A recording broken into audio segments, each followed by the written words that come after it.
Ryles. Moses back, but 5 wins this season.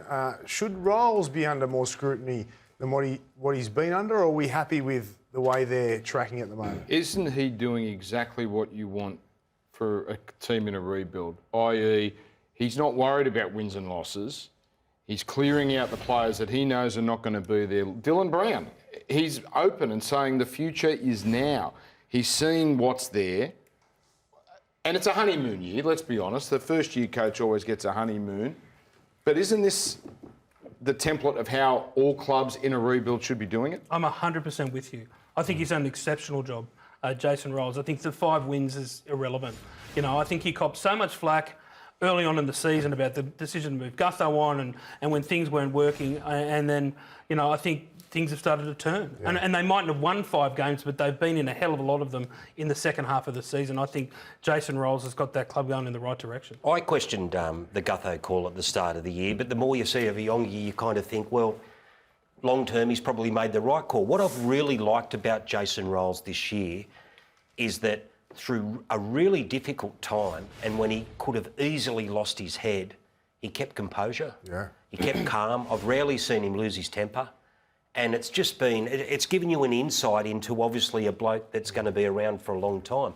I agree the decision with Dylan Brown, I've heard people knock it and say, well, it's given up on the season. I think the opposite. Yeah. I think it's given them a look at what may be. Yeah, I think it's the style too, which they're playing. They're playing a really expansive style. Their attack has improved, and that's without Moses. You know, Moses comes back in. They've missed him for a lot of the year as well, so that's hurt them. The defence was really poor at the start of the year because he changed all the systems, but that's improved as well as the season's gone on.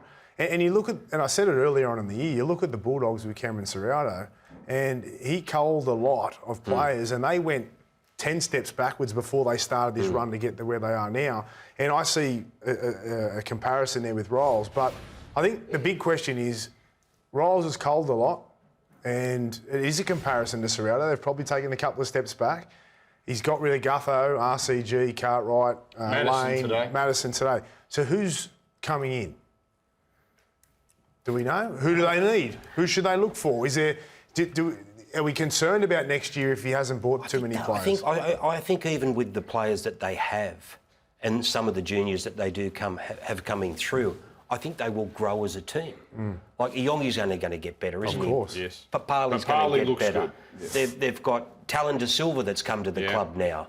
They've got some pretty decent young forwards who are emerging, and it may take a year or two for them to find their feet. When Mitchell Moses is there, it makes such a hell of a difference. We've got no patience in this game anymore.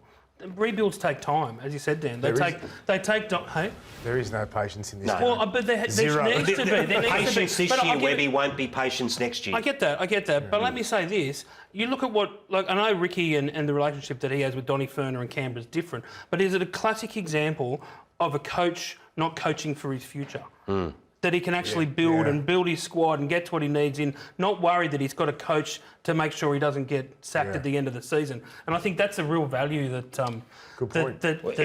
it's a great point. That clubs really need to embrace, and that's exactly what Parramatta need to embrace, because they're starting from ground zero at the start of this year. There's a maturity. And I think they're going the right direction. They had a good era, right? They had a good era with that core group. They made a grand final. They were constantly competing, but it's over. I think the only one they're going to regret losing is Talangi. That's the only one that's going to bite them. That they're going to. Sanders is another one. Well, that one too. Well, we don't know yet, but he does look good. But the rest of them, it was time to. Parramatta have shown that they are a club that do have patience. Like Arthur was there for a decade. Yeah.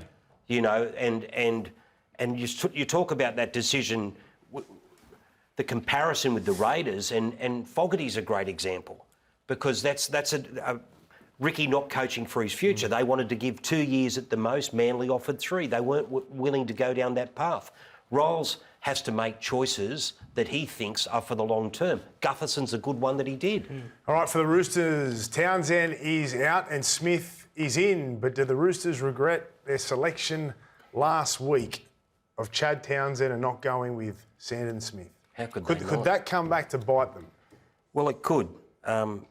They go into this game this weekend, don't they? That was a big loss for them, because now are they 4 points outside the 8?